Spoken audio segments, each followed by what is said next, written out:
Great coverage. Thank you very much, you guys. Good afternoon, everybody. I'm Martha McCallum, and this is the story. You just saw President Trump wrapping up his comments at the EPA just moments ago. He's headed back now to the White House. Got a busy afternoon all lined up as well as he gets back there. When he talked about Iran and his next move with regard to Iran, he said he is, quote, close to making a decision on a, quote, massive attack.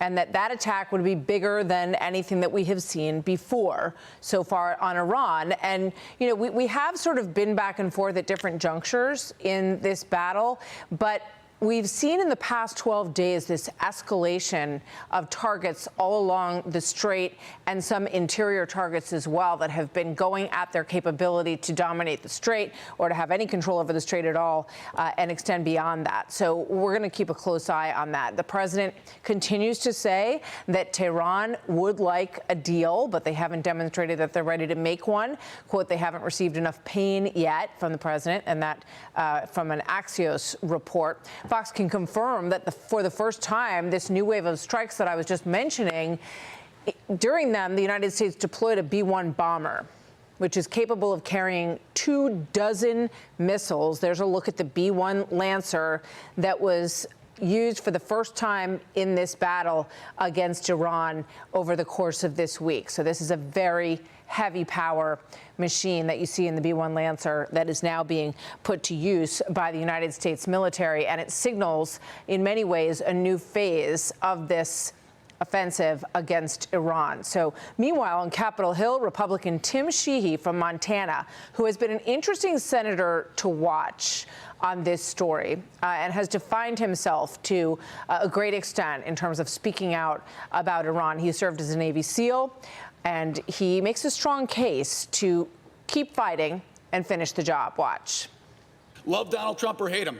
Love his policies, hate ICE, love ICE, whatever. There's never been a single president who has stood up to Iran and hit back. For 47 years, our troops and our families have been absorbing attack after attack after attack all over the world. And their radical ideology does not stop at the Persian Gulf. It doesn't stop at Tel Aviv. They want to do this everywhere. It's a global radical ideology. I can promise you, being someone overseas wearing the uniform, when you're fighting for your country, you don't care what party's in office, but you're fighting to defend your country. And you turn on the news and see your elected officials stabbing you in the back, telling you that you're failing, that you've failed every goal of the war, is what I just heard. Last time I checked, we've wiped these bastards out. An occasional missile strike and boats in the Straits, that's not military strength. Those are the flailings of a failing empire. So I encourage our colleagues on both sides of the aisle, whatever's politically convenient, whatever plays well on Twitter or Facebook, think about the people who are deployed right now, standing on that wall with a loaded weapon, who have volunteered to defend our country and our way of life. Strong statement from Tim Sheehy. Let's bring in retired Lieutenant General Keith Kellogg, former assistant to the president and special presidential envoy for Ukraine, now co-chair of American Security at the America First Policy Institute. Always good to have you with us, General. No doubt those sentiments are among those that you can relate to. What's your reaction to what Senator Sheehy had to say there? I think I could listen to him all day long. Thanks, Martha, for having me. Good to be with you. Look, what he gets at, he understands war. And what the American people need to understand, and we're trying to get across to him, is that this is a war right now. This is serious business.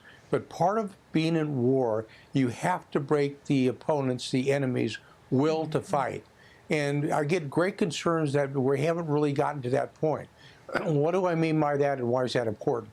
You know, the president wrote a great book a few years ago called Art of the Deal. One of the things he mentioned when you get to negotiations, you get to peace, is the use of leverage. And how do we get leverage over them right now? It is a theocratic regime. They have caused the deaths to Americans. That's the reason I've said you got to take something like Karg Island, which is 90% of their economy, or Larak Island, which is a command and control in the Strait of Hormuz as well. It's not because I think it's great to go and get into a fight, because I've been there and I know what it means. But the fact is, I want to give the president leverage. So you get to a point where you're going to break their back, not only militarily, which we have done, and the senator was right about that, but basically break their back economically as well. And then you can help the Iranian people rise up. We're not going to invade Iran. We shouldn't invade Iran. We should probably help them when they arise and do something, give them arms or give them ammunition. Partly is helping them out and figuring out what to do, because right now there are groups in Iran that are resisting the revolution. And we haven't really given them a lot of support. Sort of like we did in Afghanistan when we supported the people against the Taliban and the soldiers there. We've got to do the same thing. And why it gives the president leverage. Does that mean there's risk? Yes, there does. There is risk to having to do this. But the fact of the matter is, people need to understand it is a war, and war involves risk, and we need to be taking that risk on. And I think the most important thing is have the American people hear this. Let the president go in front of the American people and tell them why he's doing it. Look, this whole idea about not having a nuclear Iran is very, very important. It'll totally destabilize the region. Remember, just a few years ago, Mohammed bin Salman, who's the crown prince of Saudi Arabia, said, if Iran gets a nuclear weapon, we're going to get a nuclear weapon. The Emiratis will get a nuclear weapon. Then you've really got a problem. And it's not for this generation. It's not for us, Martha. It's for our kids and our grandkids. He, the President of the United States, has done great in this, and he can change the Middle East for generations to come. Look what he just did with the Saudis on getting this nuclear deal with Westinghouse. They're willing to join into the Abraham Accords. That's something that was just unheard of 4, 5, 6, 7 years ago. But that's what it's going to take, and I think he can do it. But we have to have the will to take that hard next step. And what does that mean? He's got great military advisors. They'll inform him what to do. He's got great instincts. And I think if I could say something to him right now, it's, Mr. President, follow your instincts. They're rock solid. Well, you've said so many interesting things that I want to dig into for just a moment here. And I think, at the side is this Saudi nuclear energy deal, because it is very interesting, and it could lead to an Abraham Accords agreement, which the president is definitely pressing on that lever right now with them. And that's clearly what he wants. But I think the most important part of listening to you, General, is that you must break the will of your opponent. And you talked about targets, and you talked about Carg Island. So when the president says he's considering ramping up this mission considerably, no doubt that's exactly what he is talking about. And we've all seen over the course of history times when different influences weighed in, whether it was the media or, Americans at home getting nervous about where something's going. And we've seen that change the course of what happened in these sorts of battles. So what needs to be done right now in terms of targets, in your opinion, as you tell the president, in your opinion, to go ahead and do what needs to be done? Well, and thanks for saying that, Martha, because I think you're absolutely right. But that's the reason I said going to places like Carg Island or Iraq Island, because it changes the equation. It's not necessarily military, but it's economic as well.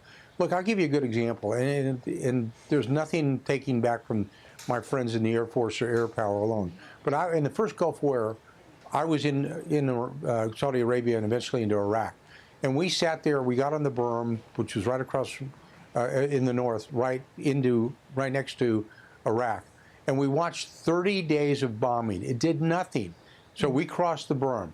In 100 hours, that war was over.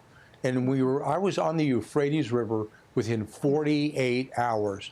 And the Iraqis then realized, of course, they didn't realize it. When we showed them the map where we were out, they said, oh, you're not there. I said, oh, yeah, we are. We sure are. And you have to come up with ways to do this and think your way creatively through it. But I think the American people need to understand that.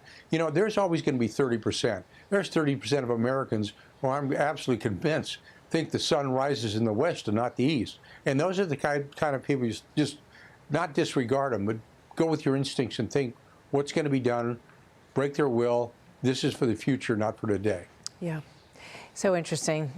You give us this great military perspective and a general who has worked in the region on these kind of confrontations. And I'm still thinking about what Marcos Lemonis, a businessman, just said at the end of the last hour. He said, absolutely, we needed the tariffs to reset the economic equation with other countries. And absolutely, we need to finish this war in Iran. It has been necessary over the last 47 years. And I think if you see this coalition of the Gulf states pulled together and the expansion of the Abraham Accord that President Trump is talking about, a momentum shift is very much in sight. And we'll be watching it really closely. General Kellogg, thank you so much. Great to have you with us. Thanks, Martha. Be sure to like and subscribe for all the Fox News latest on YouTube, and catch full shows streaming now on Fox One.